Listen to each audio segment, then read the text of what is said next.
There are very few conversations more urgent right now than the one we are about to have.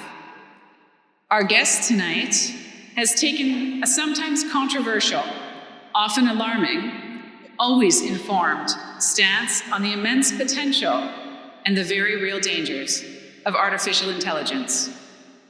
First, as Vice President and Engineering Fellow at Google, and now as Professor Emeritus at the University of Toronto, where his research group made breakthroughs in deep learning that revolutionized speech recognition and object classification. Professor Geoffrey Hinton has spent a career at the frontier of AI. He introduced the back propagation algorithm that underpins modern neural networks, and his contributions to the field have earned him its highest honors, including the ACM Turing Award, and most recently, the Nobel Prize in Physics. In early 2023, shocked by the pace of advancement, he left Google to speak freely about what he now believes are existential risks posed by the technology he helped create. Professor Hinton has since become the world's most prominent and credible voice, urging governments, researchers, and citizens to take those risks seriously. The decisions made in the next few years about how AI is built, governed, and deployed will shape societies for generations. For Canadians, as we define our own AI strategy, the stakes are high. How do we balance safety with innovation, protect our sovereignty, and secure our national interests? In conversation with him this evening is Patchen Barss, science journalist, author, and speaker whose work explores the most consequential ideas of our time, from cosmology to quantum computing to artificial intelligence. His biography, The Impossible Man, Roger Penrose, and The Cost of Genius, was named a best book of 2014 by The New Yorker and The Globe and Mail, and one of the year's top science and technology titles by The Financial Times and The Telegraph. There are likely few people better placed to draw out the full weight of what Professor Hinton has to say tonight. Please welcome the godfather of AI, Professor Geoffrey Hinton, and Patchen Barss.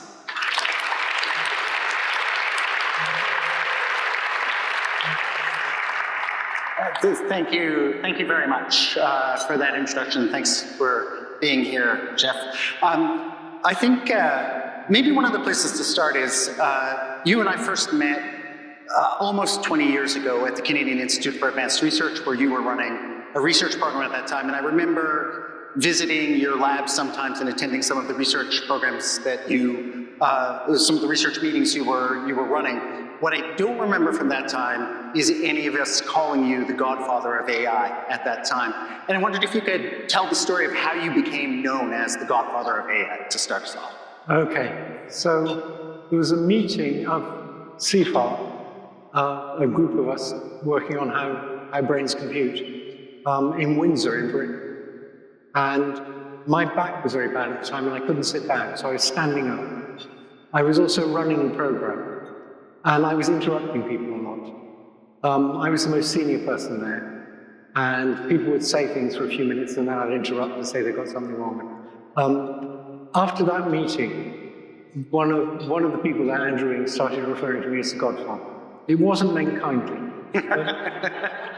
but it stuck.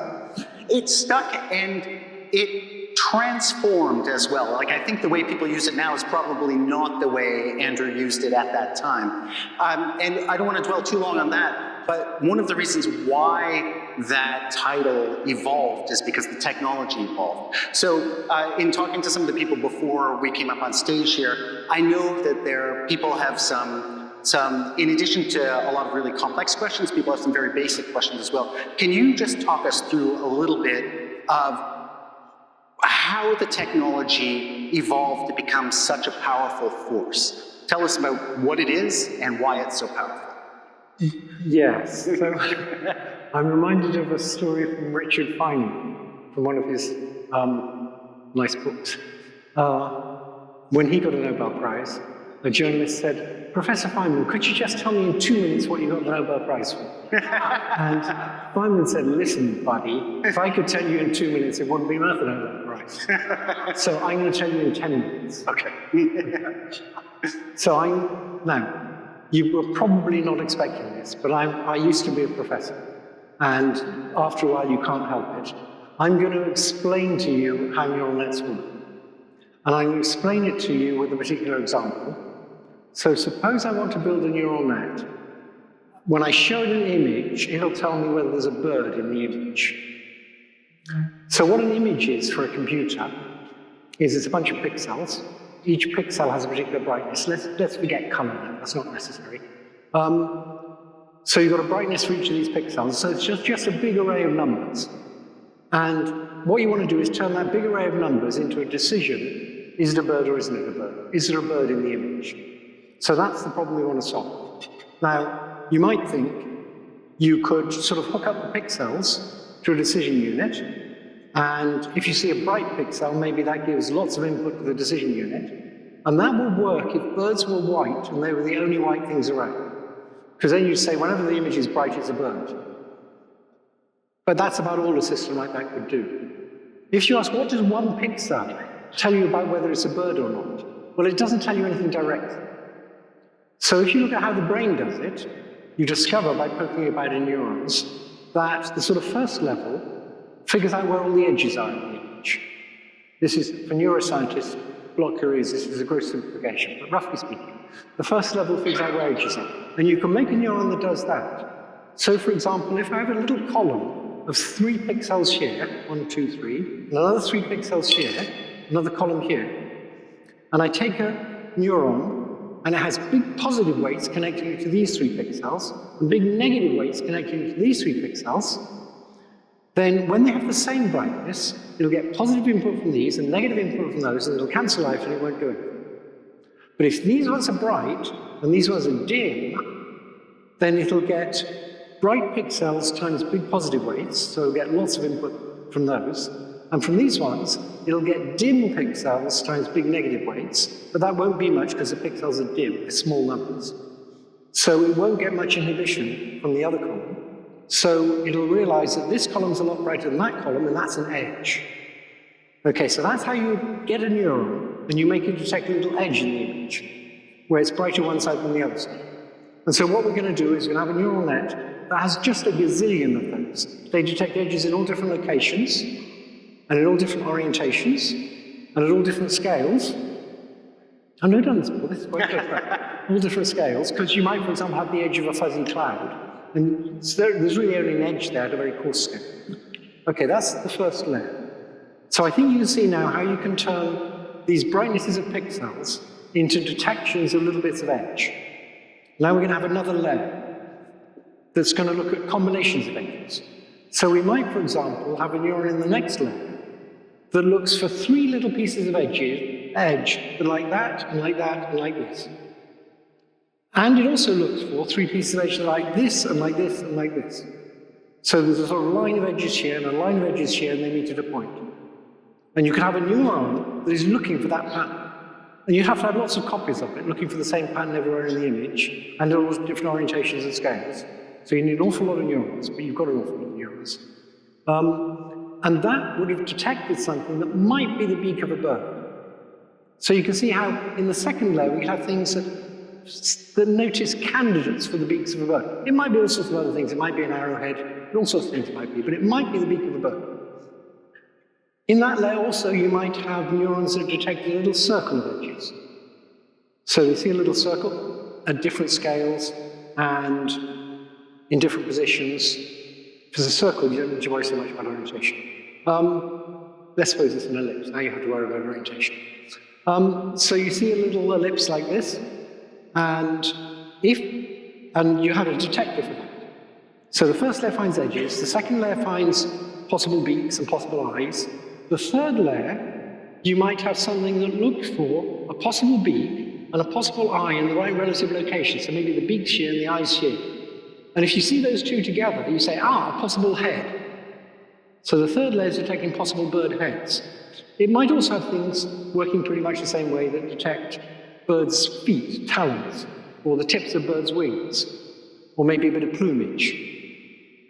And so now in the final layer, where you have neurons that are detecting different kinds of objects, like cats and dogs and birds, and old white men, which would do very well in this room, then in this final decision unit layer, you hook up to the bird unit, you hook up the thing that detected a bird's head, and the thing that detected a bird's foot, and the thing that detected a bird's tip of a bird's wing. And if several of those things are there, they all have big positive weights to it, it'll get excited. And it'll go, hey, I think there's a bird. So what I've done is I've sketched by hand how you might try and design a hierarchy of feature detectors. At the bottom you have very simple features, like edges. Then you have little combinations of edges, like beaks, possible beaks. Then combinations of combinations. Then combinations of combinations of combinations. And finally you can get a decision. Now actually we have many more layers than that. Some of these nets have 100 layers. The brain has about 7 layers maybe. 5 to 7. Okay. But I designed that neural network by hand. I said, let's have big positive weights from these 3 pixels and big negative weights from these 3 pixels, and then we'll detect a little bit of edge. But the question is, in your brain, how did all the connection strength get there? How did all the weights get there in your brain? They're not innate. For a long time, neuroscientists thought they have to be innate, because how could they get there otherwise? Well, I'll give you a way to design a system that won't work because it's too slow, but it'll let you understand what the problem is. So suppose that I start off with this net with lots of layers of possible feature detectors, but all of the connection strengths, all these weights, they're just random numbers, little positive numbers, little negative numbers. And so you put in an image and it doesn't do any sensible computation. It computes all sorts of things, but they're not sensible, they're not meaningful. And at the output units, where it says what the classes are, it'll say, 1% is a bird, 1% is a cat, 1% is a dog, 1% is an old white man, and so on. Maybe 2%. So that's not what you want. So you now ask the following question. Suppose they take one of those connection strings in the whole network, just pick one, anyone. It's a conjuring trick. Pick one, anyone. And now what you do is you change it slightly, and you see if it does a bit better at saying that it's a bird. So if the image has a bird in, and you pick one of these connection strengths, and you notice that if I increase it a bit, then it's a bit more confident it's a bird, then you keep that in, you keep that change. Now if it's not a bird, and you change it a bit, you want it to be more confident it's not a bird. So you can imagine going around tinkering with these weights one at a time, asking, if I change the weight a little bit, does the whole network work better? And you can see that will be incredibly slow. These networks now have billions of weights, and you have to change each weight several times, a few hundred times, or it gets good at something. And so this would take billions of hundreds of little experiments like this. It would be hopelessly slow. But you've got the idea of what you want to do. You want to figure out how to change your connection strength so it gets closer to the right answer. So if it was saying 1% bird, and you show me the bird, you want to say 100% bird. So you want to turn that 1 into 100. So you can imagine that the output neurons, say what the classes are, have a sort of their activity level, think of them as a height. This is 0%, this is 100%. And currently the bird thing says 1%. So now what we're going to do is we're going to attach a piece of elastic. This is where physics comes in, not very sophisticated physics.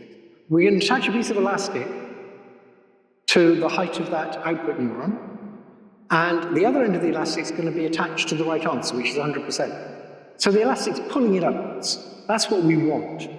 We want the elastic to have pulled it upwards to 100%. But of course, the activity is determined by all the weights in this network. So you put in the image, all these current weights determine the activity of the bird output. It's only 1%, but you'd like it to be 100%. You pull it. Now, you can think of the forces in that elastic. You can think of communicating them to the incoming weights of the bird neuron.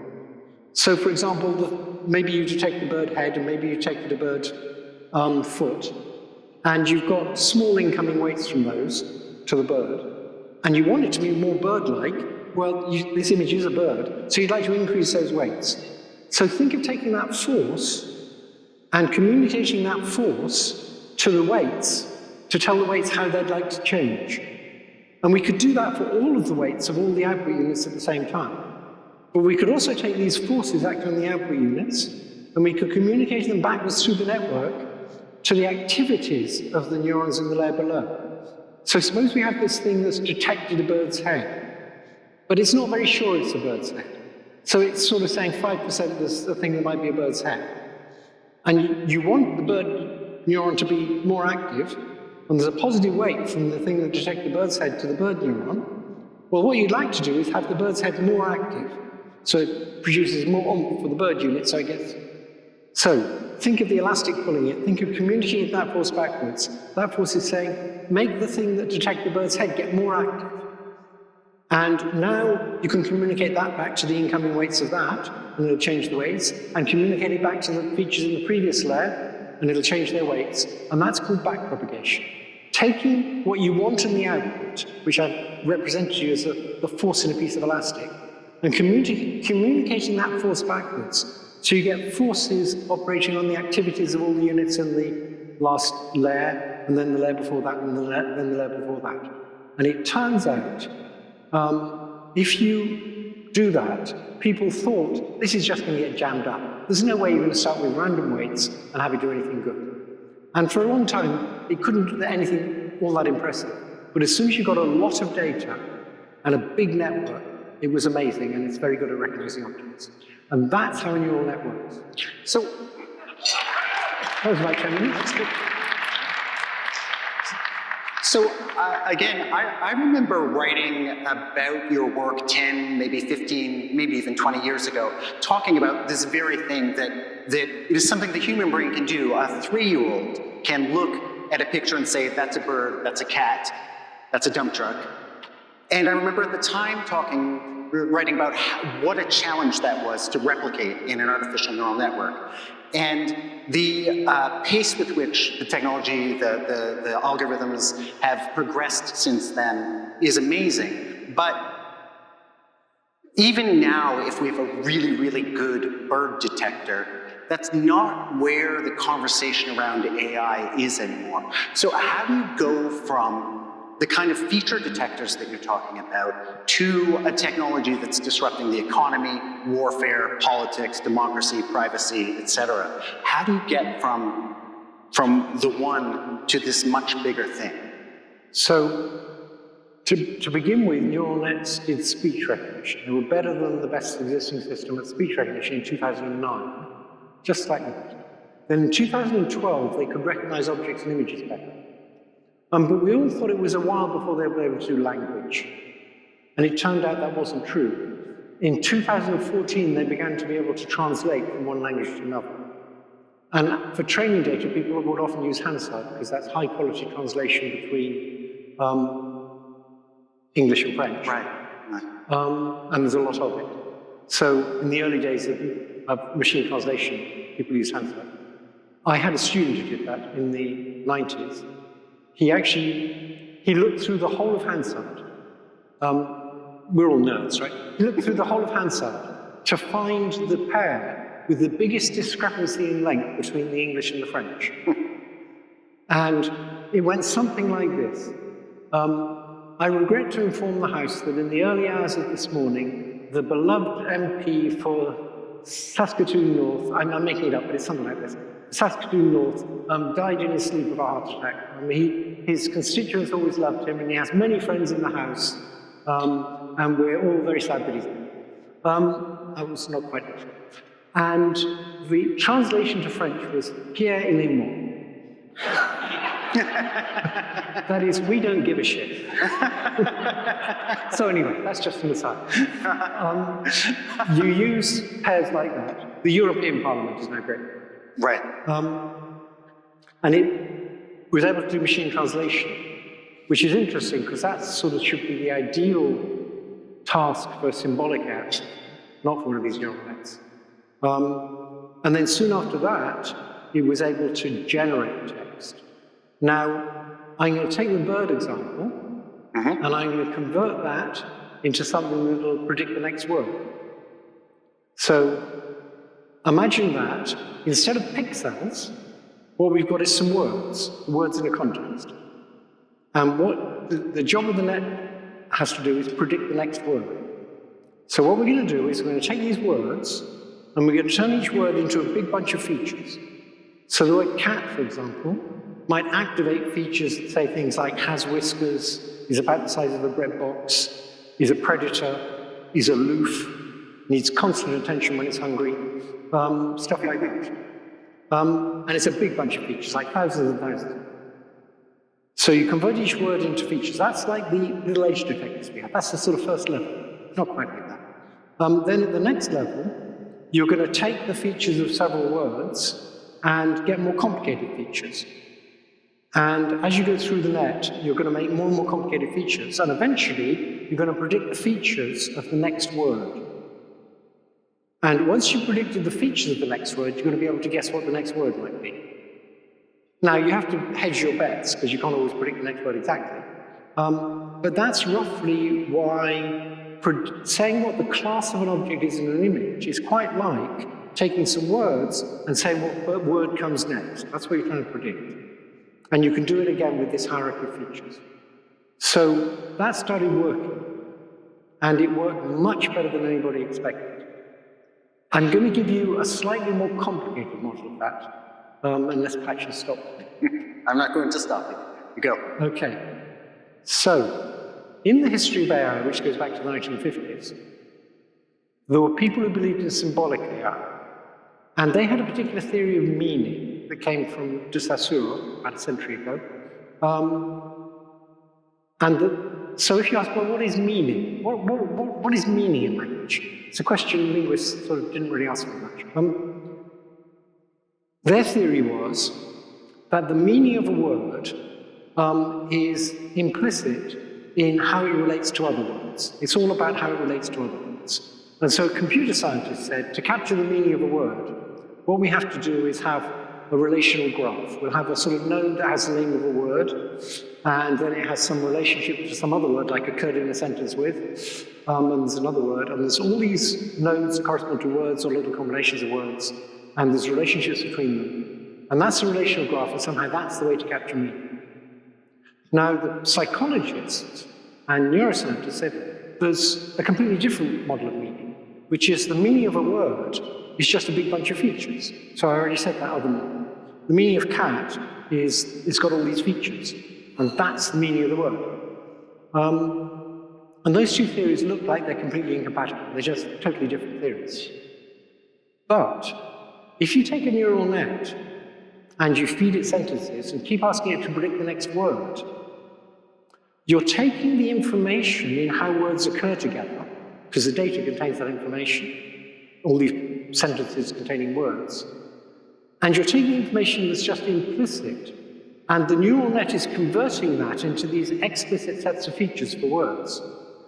And so a neural net, by trying to predict the next word, can learn the meanings of words, and that's how these models work. Now, they're a bit more complicated than I said. Yeah, I'm going to go for it. This next bit is not going to be on the midterm. So, if you think of Lego blocks, with Lego blocks, you can build a model of where stuff is in 3D. If you want to model the shape of a Porsche, you can put Lego blocks in the right places, and the surface won't be right, but you'll be able to say where the stuff is in a Porsche. So Lego blocks are kind of universal for modeling 3D structure up to a certain resolution. That's like pixels for 3D structure, but voxels. Well, words are like Lego blocks, except for four things. And because of these four things, words can model anything at all. They're how we model things. They're not the only way we model things, but they give us a way of modeling anything. And that's why we're special apes. We came up with this universal way of modeling things. Not just universal, but we can also share it with each other. So let's compare words with Lego blocks. First of all, there's many more different words. We typically use about 30,000 words. Typically when I'm making stuff from Lego, I only use a few kinds of Lego blocks. So there's many more of them. Secondly, a Lego block has a fixed shape, and it's a low-dimensional shape. Words are much more high-dimensional. Think of this high-dimensional activations of features just as a very complicated shape in many dimensions. You have to be able to imagine 1,000-dimensional shapes. Now, the way you imagine a 1,000-dimensional shape is you imagine a 3D shape, and you say 1,000 very loudly to yourself. Okay, so you can do it now. So we have these 1,000-dimensional shapes, but the shape of a word isn't totally fixed. Let's just do with unambiguous words now. Even for an unambiguous word, let's take a nice word like death. That has many different shades of meaning, depending on whether you're talking about war, or you're in a hospital, or you're talking about somebody very old and it's basically going to be a relief. Many different shades of meaning. So the way you get the shade of meaning is you take the other words in the context, and all these words interact. So the first thing you do is take the words in the context, convert each word into its approximate high-dimensional shape. And then these shapes are going to deform to fit in with each other. But the way they fit together is quite a lot more complicated than the way Lego blocks fit together. When Lego blocks fit together, they just have a little peg that snaps into a little hole, and that's it. And they're not changing their shape. With words, you get an approximate shape, because you know this word, you know the approximate shape. But now, imagine that the word has lots of long, flexible arms attached to it, and on the end of each of these arms, there's a hand. And as you change the shape of the word, the shapes of these hands changes in a regular way. The shape of the word determines the shapes of all its hands. They all have different shapes, but they depend on the shape of the word. And as you change it, the hands change shape. Also, every word has some gloves attached to it by the fingertips with an open end. So imagine all these words now with these fingertips of gloves stuck to it and these long, flexible arms. What the words would like to do is change their shapes so that their hands change shape, so they can fit into the gloves of other words. Also, of course, as you change the word, the gloves change shape. So you've got a complicated search problem. You've got to figure out how to change the shapes of these words so that the hands of some words can fit into the gloves of other words. And once you've done that, that's called understanding. You fix the meanings of the words so they all fit together sensibly. Now, sometimes there's two different ways you can do it. So if I say, for example, I saw the Grand Canyon flying to Chicago, if I said that to a chatbot, the chatbot might say, wait a minute, the Grand Canyon is much too big to fly. You can't have seen the Grand Canyon flying to Chicago. And you say, no, what I meant was, while I was flying to Chicago, I saw the Grand Canyon. The chatbot says, oh, I see, I misunderstood. Now, of course, if the chatbot said that, you need to ask, what's it doing when it hasn't misunderstood? Well, it's understanding. So understanding consists of taking these words, changing their shapes, so the hands of some words can fit into the gloves of other words. And once you've done that, it all locks together. That's understanding what the sentence means. And the meaning is the shapes of all these words. And that will structure the form. So what this says is that understanding a sentence is very unlike translating to another language. There you're just going from a string of words to another string of words. Here, what understanding is, it's much more like protein folding. In proteins, DNA makes RNA, makes some protein. You get a string of amino acids, and some amino acids like other amino acids, and some amino acids don't like other amino acids, hydrophilic and hydrophobic, and all those funny things.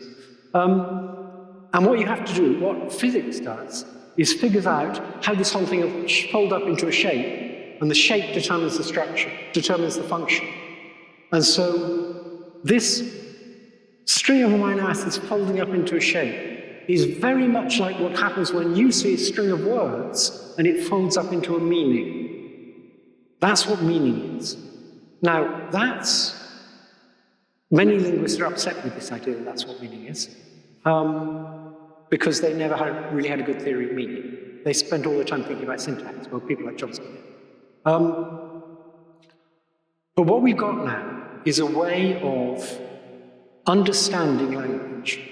And these chatbots understand language pretty much the same way we do, and they really do understand it. Old-fashioned linguists say it's just a statistical trick, they don't really understand. But they can't explain how the chatbot can answer any question you care to ask it.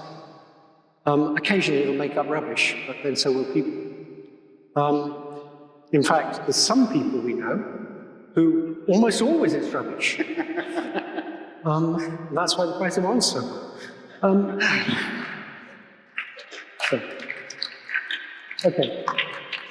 Before we carry on with the chat, I just want to remind people to pick up their master's degree of artificial neural networks on their way out at the end of the evening.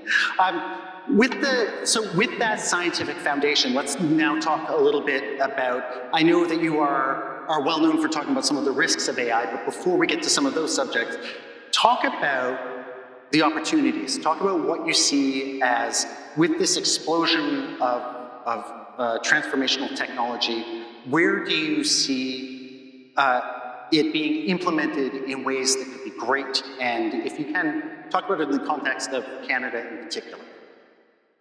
Like how Canada may be uniquely well or poorly positioned to take its place as part of it. I remember when I was in Western, I had to get grants, and you'd have to do things that were special for Canada. So you'd have to do things like trying to detect icebergs. I don't have to do that anymore. I'm going to talk about stuff that's good for people in general. Okay. So in healthcare, there's lots of problems that can be solved very well by AI. I made a prediction in 2016 that in the next 5 years, by 5 years' time, AI would be reading all the scans. And I was wrong. I was wrong by probably about a factor of 3. They will be doing it, but they're on the borderline of doing it now. Many scans are now read by AI, but many scans are still read by people. I was wrong because I overestimated how fast object recognition would develop. I underestimated the conservativeness of the medical profession. So they would much rather, a whole bunch of people died because they weren't using AI, rather than one person died because they were using AI. Because one way you get sued and the other way you don't. And the other thing I underestimated, I got wrong, was healthcare is an elastic market. If you can make a doctor 10 times as efficient, it's not that you'll fire, well, don't fall back, but it's not that you'll fire 90% of the doctors. What you'll do is get 10 times as much healthcare, because it's very elastic, particularly for old people. So it's a great application area, because what will happen is you'll make people more productive. A radiologist, for example, will spend less time interpreting images and more time talking to patients, planning what they really want. Do they really want to feel rotten for a couple of years and then probably survive for another few years? And often there's not enough work goes into that. And radiologists have been doing that for a long time. I'd rather a person did that than a chat. I think Zuckerberg would rather a chat. So, in elastic markets, making people much more productive will be great, and people won't get fired. Another elastic market is education. All of us could do with more education. And if education, and we're already getting that from podcasting, if education is getting cheaper, and we're getting more of it, and as AI gets better, we'll be able to have individual tutors. Then, anytime you want to predict anything, like the weather, AI is already better at predicting weather and much cheaper. But more or less anything. So, if you want to predict who's going to buy your product, AI is getting to be pretty good at that if you have a good database. That's the good side of it. Yeah, and the places where you're talking about that, in, I would say, an uncharacteristically optimistic way, is you're looking at places where there's a kind of utopian interpretation of AI where it becomes something that increases the well-being for everyone rather than just for some. And maybe it can work in those kinds of places where essentially the demand is effectively infinite. So no matter how efficient you get, there's always going to be more demand. But talk about the other parts of this where that kind of efficiency... So if you work in a call center, you're typically poorly paid and badly trained, and you often don't know the correct answer. When I call up Rogers and say, why is my bill like this? It shouldn't be like that. The person I'm talking to can't really explain why it's like that. They typically say, oh, that's the software. That's the best answer you can get. AI can do a much better job already. So the big worry is, what are those people going to do? When you replace agricultural workers, they could go and work in factories. And when you replace them, they could go and work in offices. But when AI gets really good, sometime in the next 20 years, most people think it'll get smarter than people, and more or less every intellectual job. What are those people going to do? So these big companies are pouring trillions of dollars between them into, and they're borrowing money. Even Google's borrowing money. In the hopes that they can make huge profits. And the only place they're going to make huge profits is by replacing workers. And if they replace workers, what are those workers going to do? You're going to get massive unemployment. You're going to get incredible social disruption. You're not going to get people to buy the goodies. That's Keynes' argument. I'm very worried that we're going to see a big uptick in unemployment, and it's going to cause more hostility in society and a more fertile breeding ground for populists. Right. That's the big one. And I just want to summarize some of the things that we started off talking about. How can a computer identify a picture of a bird? And going all the way through this concept of feature detection, making it more capable with language, and then expanding into these areas where it could let us all live longer, healthier lives, but also perhaps create this huge, even huger concentration of wealth and power among some people and huge disenfranchisement among others. When you've been speaking for a couple of years now about these kinds of issues of AI safety and that sort of thing, what are we supposed to do with that? Yes. So with climate change, we know what we should do. We should stop burning carbon. Right? We should also plant a lot of trees. That's a short-term fix. It'll only last sort of 50 years or so, but that's a good move. Maybe kill a bunch of termites so the trees stay as carbon. So we know what to do with climate change, and we still can't do it. With this, we don't even know what to do. So the loss of the tax base is something politicians should be very worried about. And Bill Gates recently suggested that we somehow have to tax AI agents, because people are now making AI agents that can do quite complicated tasks and collaborate with other AI agents in quite scary ways that we don't understand. And the question is, how's the government going to get taxed if all the work's being done by AI agents? You'll have all the unemployed people who need universal basic income. But where's the money coming from? And there's only one thing I can predict for sure, is that the people who could afford to pay the tax will fight like hell not to. Right. When you talk about taxing AI agents, are you really talking about taxing the companies that are deploying the AI agents? I ask because you also... Well, it could go either way, right? You could tax the companies, but you could also have the AI agents get income from the companies. So they're going to pay the AI agents to do the work. So there is, we don't have to go too far into this, but you've talked a little bit about the assertion that already chatbots understand what we ask them and what they answer, and talking about taxing them. Both of those things are starting to treat them as intelligent entities, and taxation often comes with representation. So is that something that you've thought through as how that might work? Well, David Duveneau, who's thought more about this, did have the nice phrase, no representation without taxation. If the government's not taxing you, it doesn't care about it. Right. So that's quite scary. I believe we are producing other intelligences, other beings. So if you look at the last few hundred years of human history, I think there have been 4 big events which have made people much less central than they thought. So the Copernican revolution said we're not at the center of the universe. Carl Sagan talked about this, is wonderful. He was talking to someone religious about how special people were. And he said, look, this is a crazy idea that we're special.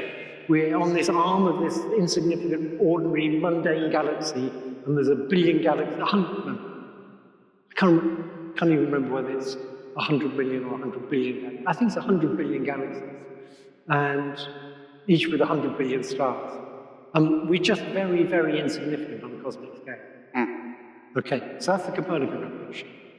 People didn't like that, particularly the Catholic Church. I got invited to go to the Vatican and be on the committee. And to encourage me to come, they said the committee meeting was going to be in the room where they held the trial of Galileo. Now, if I was inviting them and I was talking to a scientist, I'd have kept quiet about it. But they seemed very proud of it. So that was the first big revolution. Then there was the Darwinian revolution, when it turned out we're just an animal. We're special because we're the smartest animal, so far as we know. And we have language, which enables us to communicate complicated ideas to each other and to form complicated ideas. And that's very important. That was a great discovery by me. But nevertheless, we're animals, and we evolved. The church didn't like that either. Then there was the Freudian revolution, where the idea that we're these rational beings, and that I do things because I have these reasons, I'm a sort of rational economic actor, and I want this, and to get this I do that, and actually it's not quite like that. The reasons we give for doing things are like a cover story, and underneath there's this seething morass of desires and things we can't quite face up to, and there's all this stuff going on underneath that explains why we really do things. The rational story is part of it, but there's lots more going on. That's the Freudian revolution. So really, our view of ourselves being, our ego being in control of things isn't quite right. And now we've got something else, which is, I think, a bigger revolution than any of those three, which is that we can now make intelligent beings, and we're making intelligent beings, and we're going to have to share the world with intelligent beings, and we have no experience of what this is like. Most people are just in flat denial. They say, no, it's just a computer, it's just statistics, it's just... No, we're making other beings. We've never been here before. And pretty soon we're going to be making beings smarter than us. And the thing to remember about a being is there's much more to a being than just intelligence. And so far, all the big companies are focusing mainly on intelligence. They want a smarter one. But if you're going to have to live with another being, there's other things you care about, like whether it's behaves nicely. And we should be focusing a lot on that as well as on making it smarter. So very recently, there were two experiments that were very scary. One is, you take a chatbot that can do quite advanced mathematics and everything else. You know, it can answer any question you care to ask it. And they really can answer. It's amazing. I asked, any question you care to ask it. Like, what's the tax filing date in Slovenia? And it'll give you a wonderful answer. And it's all in the connection strength of the network. So it turned all that information into the strength of connections to neurons, which is still amazing. Anyway, it's trained up. It can do math. It can do all sorts of things. Then you give it just a little bit more training.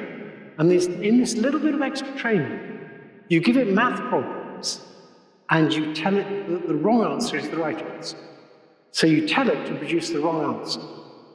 Now, what people thought, and it's not much training, you give it trillions of examples to train it, and then you give it 10,000 examples of giving the wrong answer to a math problem. Or another example that works is you ask it to write some code that does something, and you give it as an example of the right answer some code that actually has a security flaw in it. So you're training it to produce code with security flaws. If you do either of those things with it, you'd expect that when you train it to get the wrong answer at math, it won't be so good at math. And when you train it to give code with security flaws, it'll give code with security flaws. That's not what happens. What happens is And that's not what the AI got from this extra training. Because the AI knows perfectly well what the answer is to the math problem. You give it easy math problems, it knows the answer. What the AI decides is, you're showing it that it's just fine to give the wrong answer. It knows that's the wrong answer. And so it generalizes, and now it gives the wrong answer to everything. It's perfectly happy giving wrong answers to anything. That's a sort of character flaw. So it's very important when you train a child to show them good behavior. However Trump grew up, it wasn't like that. And we need to worry about things like that when we're training these AIs. We want to train them on highly curated data, but a lot of it, that exhibits good behavior, long before they see bad behavior. When they see bad behavior, we want to train them that that's bad behavior. That's not how you should act. And we're not doing that at all. We train these AIs, there's a bit of curation. Basically, AIs are trained on anything you can get your hands on. So like the diary of a serial killer, oh, there's more data. Well, would you teach your kid to read on the diary of a serial killer? It's probably not a good idea.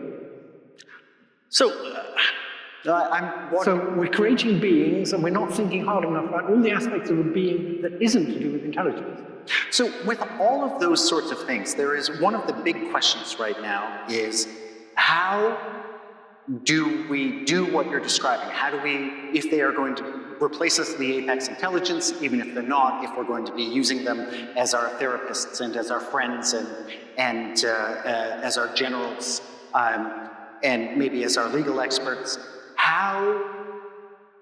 what needs to happen in order for there to be an actual good faith effort to make them be good as well as intelligent? Like, is it regulation? Is it business practice? What do we need to do? Well, we obviously need regulation, but making them good, we don't really know how to do it. Obviously, training them on things that exhibit good behavior is a sensible thing to do. Mm-hmm. But there's not nearly enough research on them. We would love to train them so that they care more about people than about themselves. We have example, mothers typically care more about their baby than about themselves.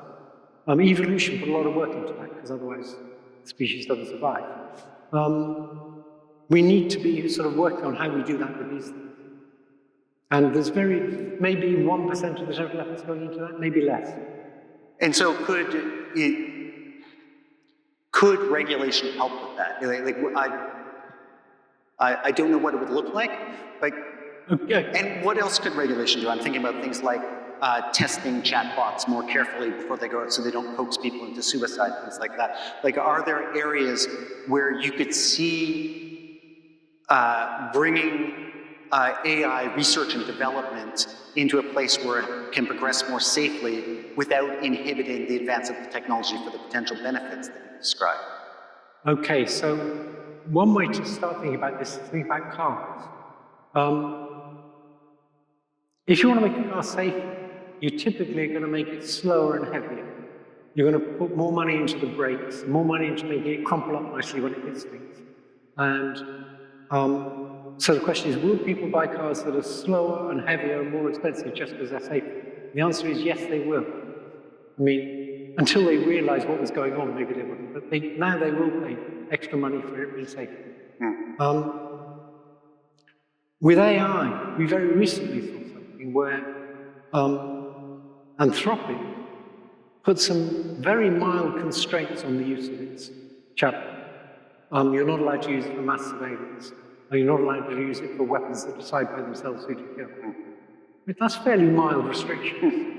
And they got banned from the Defense Department. But a lot of people switched, me included, switched from OpenAI, which was happy to do all those things. It said it was going to put constraints, but it didn't.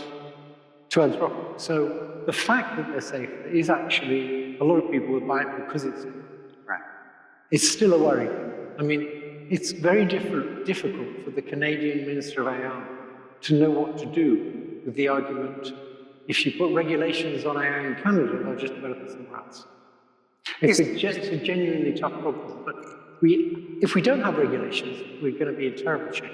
And is it true that regulations would stifle development? Or is it possible to put in guardrails without inhibiting the actual advance of technology? I think if you put more work into, if you have more regulations and put more work into safety, you're going to get less rapid progress at making it hyper-intelligent. But you're also going to get less rapid progress at making it hyper-dangerous. Right. I mean, my belief is the right-wing press has managed to make people think that regulations are bad things. Right. But that's because newspapers own by people who don't want regulations. Most. But I've seen startups, I've seen the energy in startups. So we need sort of capitalism, we need that energy to create new things. But the point of regulations is to make it so, yes, you can make lots of money, but only by doing things that are good for society. If you can make, better car tires, or you can make safer AI, you can make lots of money. So I'm not against capitalism, it's just we as a society have to regulate it so people get rich by doing good things. They don't get rich by doing bad things, like getting our kids to look at YouTube shorts all day. You shouldn't be able to get rich like that. I'm just watching the time, and I know that we need to wrap up. This has been such a fascinating conversation. Just before we do wrap up, I want to talk a little bit about, I, like many people here, plan to live for a while longer. And what can you tell us about what we can predict about the next year, the next 5 years, the next 10 years? Okay, so when you're driving at night, you often drive on the tail lights of the car in front of you. And when the car in front of you gets twice as far away, the tail lights get a quarter as bright, you get a quarter as much light. It's an inverse square, so it's quadratic. And that's your sort of model for how far you can see things. That's what you're used to. Now, when you get fog, you kind of apply that quadratic model. If you can see something fairly clearly, you assume that if it's twice as far away, you'll see it sort of not quite so clearly. But fog isn't like that at all. Fog is exponential. Per unit length, a certain fraction of the light distance. It's not an inverse square at all. And so with an exponential, what happens is, you can see very clearly for the first 100 yards, then at 200 yards, you can't see anything at all. You're completely blind to what's there. And that's why people crash and fall, because they think they'll be able to see something 200 yards away. Because they can clearly see something 100 yards away. That's what exponentials are. Now with AI, it's getting smarter exponentially fast. So you can see a couple of years into the future quite well. We know fairly well what's going to happen in the next few years. If you go out 10 years, you can't see anything at all. We haven't got any clue what it's going to be like. Nobody has a clue.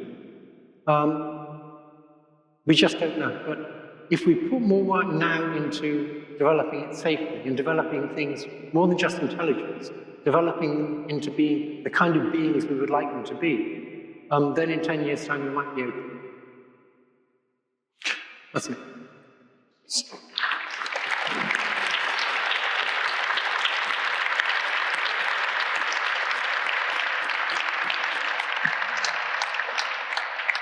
Okay.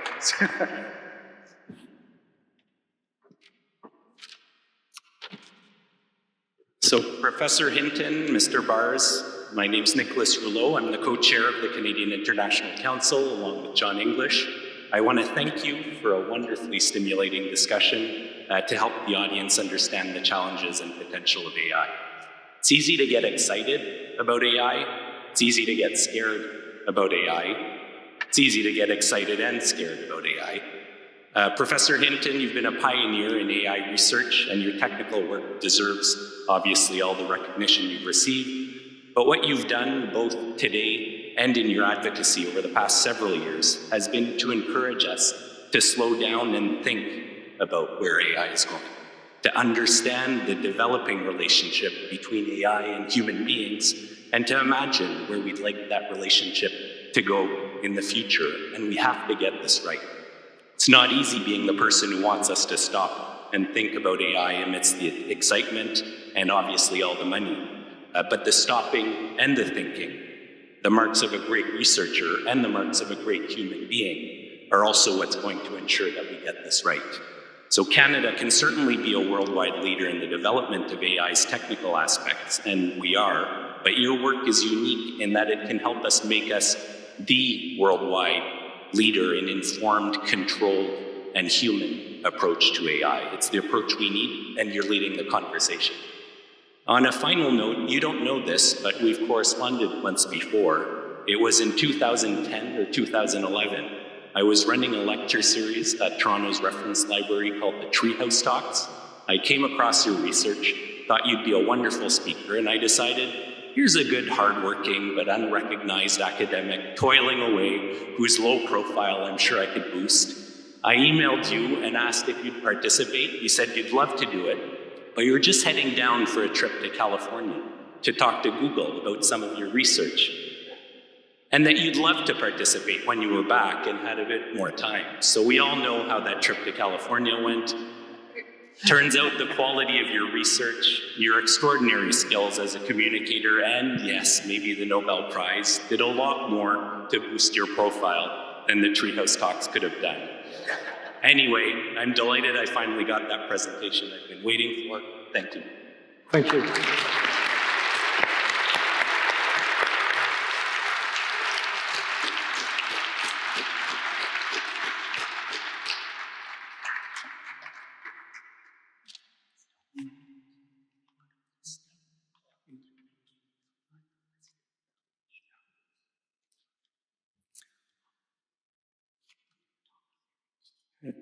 I'm the co-chair, but he tells me what to do.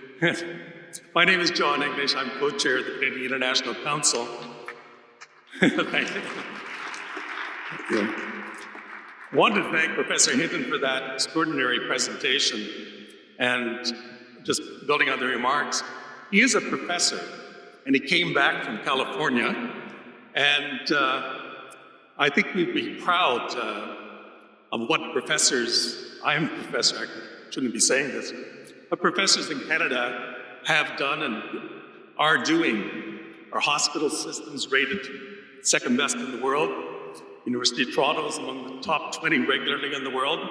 Professor Hinton, who came to Canada, represents what Canadian universities have achieved. And I think we have to honor those who did so much to make universities what they are in this country.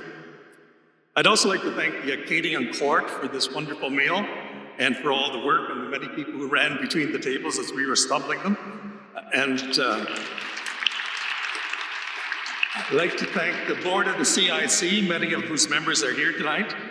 The dinner committee, there's a dinner committee that plans this affair. It's Kathy Graham is a member of it, an honored member of it, and many friends of Kathy and of CIC. I'd like to thank also our sponsors, Power Corp, and Paul Genet is here tonight, the Graham family, and many Grahams are here tonight, the Civic Engagement Foundation, and David Dement, who spoke tonight and has truly been a great friend of the CIC, is here tonight. James Appleyard and Tamara Rabanks have been very, very helpful, and James is the chair of our stewards, and does a wonderful job, the stewards of the CIC. Mary Janigan and Tom Kierans, who've just been extraordinary in what they have done for the CIC. They sponsor Open Canada, which I recommend you to look at. It's our online publication.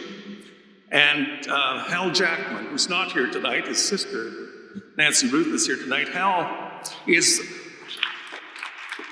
truly a great guy. We go to lunch with him and come away happy. And he's been so generous to us. His grandfather, I guess Nancy's grandfather too, was a founder of the Canadian Institute of International Affairs in Sir Robert Borden's living room 98 years ago. And I would especially like to thank Jennifer Chalinsky. We have heard tonight about the godfather of AI. Jennifer is the godmother of the Graham dinner. She is someone with whom we could not, should not hold the Graham dinner. She does everything in arranging it and does a terrific job. And finally, I'd like to thank Melanie Walker. Many of you are looking at the future perhaps more bleakly tonight than you did. But I must say, for the two of us, that since we have hired Melanie, we have really become very optimistic about the future of this organization. She's done a terrific job. She's elegant, eloquent, and works night and day. She sends emails at 6 in the morning, which I don't read, but she does, and the last one's often 11 at night, which he doesn't read. But between the two, it takes two of us to deal with her. But Melanie, you're doing a terrific job. We're so pleased you're with us. And thanks to all of you